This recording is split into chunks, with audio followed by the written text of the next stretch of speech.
How's it going, everybody? In this video I'm going to teach you how to flip and pitch. It's a pretty easy technique. It'll be a type of cast that you can keep in your arsenal, and honestly, once you nail it, it'll probably be a cast that you use a good 40% of the time. So let's talk about why you should use this versus just a side cast, a roll cast, or like an overhand cast. The main benefit of this cast is that it allows you to put a bait precisely in front of you, whereas with the side cast or overhand cast, it's more for distance, and then it usually lands in the ballpark. It doesn't always land exactly where you want, but with flipping and pitching, you can get it pretty much where you want it, within about 30 yards in front of you. So that's its main benefit. Usually a lot of people use it from boats or like elevated positions. I'm on a bank, but they'll use it to put it exactly where they want without having to do like a bomb cast. Like, let's look right here, for example, in this little cut. You see where it just turns into like nice little water pockets. If I was to try to like overhand cast or like side cast into that, it's just so close, I will probably miss. But if you flip to it, you have a better chance of getting it in there.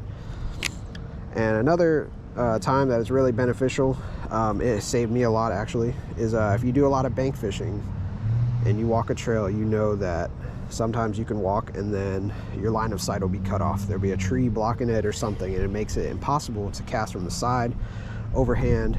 But then, you know, there's like a little bit of a pocket, and if you flip through it, you can actually cast and fish a spot that you otherwise would have to move on from. So I would say those two scenarios really is where flipping shines.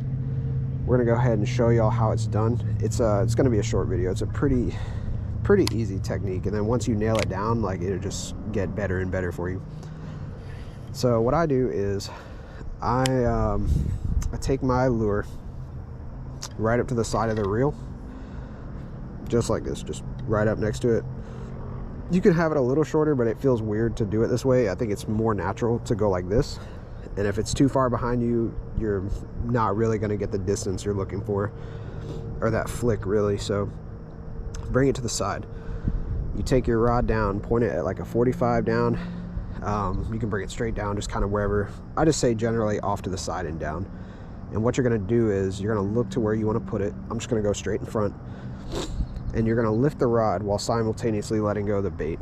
This line too is just taut. It's not sprung or nothing. Like, the tip isn't bending.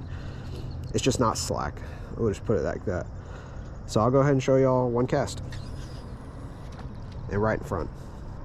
Like, if you draw a straight line straight out, it's basically right in front. And that really wasn't like the best distance. You're going to start off with something like that, but over time it'll get better. Like, I'll show you like how far I can probably get it now.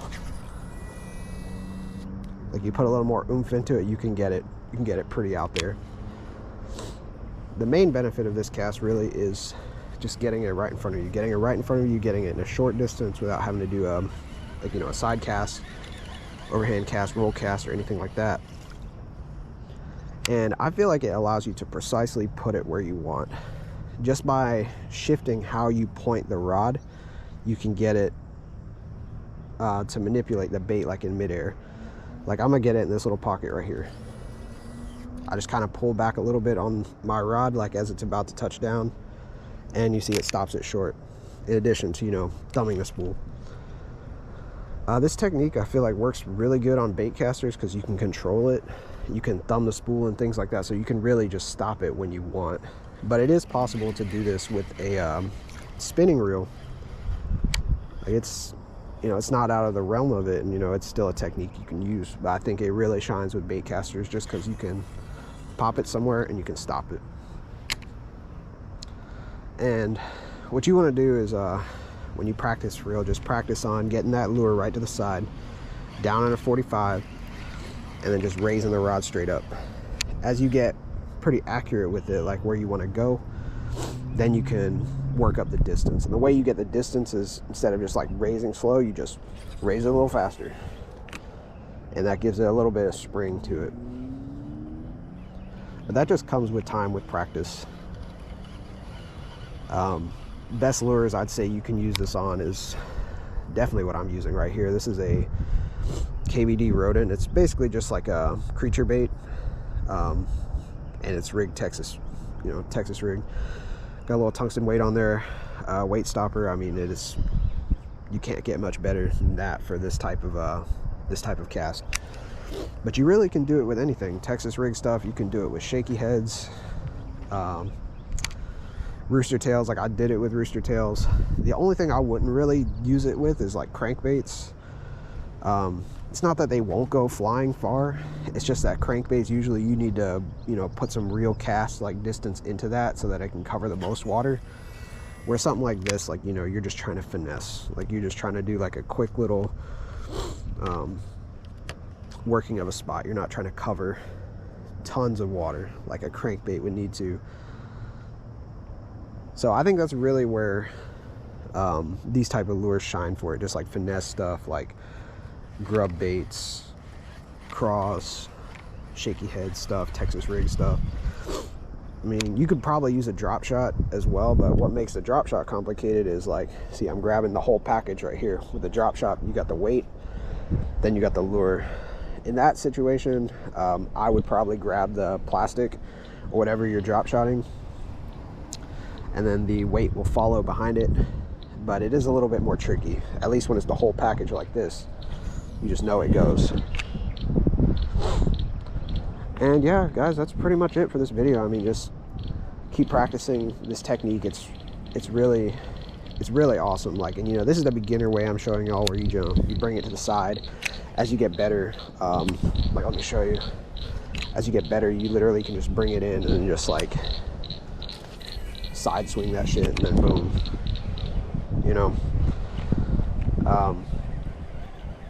Some people, they really do that, like the pros, like they won't even go through the full pendulum. They'll literally just bring it back, and then they'll just let the weight of it kind of pop it forward. But I'd say work on the basics first. Like make sure you get the technique right, then go for distance. And by I say the technique, I mean get this right, put a little spot that you want to get to, hit it like 5 times. You hit it 5 times, work on the distance or change spots. Like this pocket right here, I'm gonna try to get in there. It's a little windy, but I should be able to just drop it right into that pocket. Pretty close, like just a little shy, but I got it where I wanted it. If I wanted to side cast it, it wouldn't happen. But yeah, guys, that's it. It's really satisfying technique. I mean, super easy, allows you to get right on top of them directly in front of you. You don't have to bomb cast for it. And I think once you guys practice it, it'll be something you guys use a lot in your arsenal, and you may find yourself using it every day. I mean, that's what I do.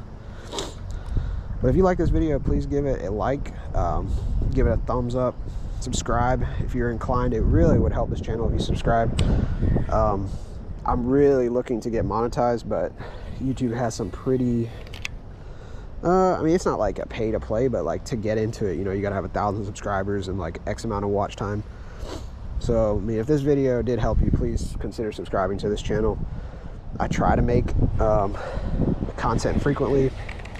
I want to, at least for y'all. And then in the future, what I'm hoping I can do is actually start giving away products. But until this channel really starts taking off and doing that, I can't really give back the way I want to. But that's gonna do it, y'all. Thank you so much for watching. Like, subscribe, take it easy.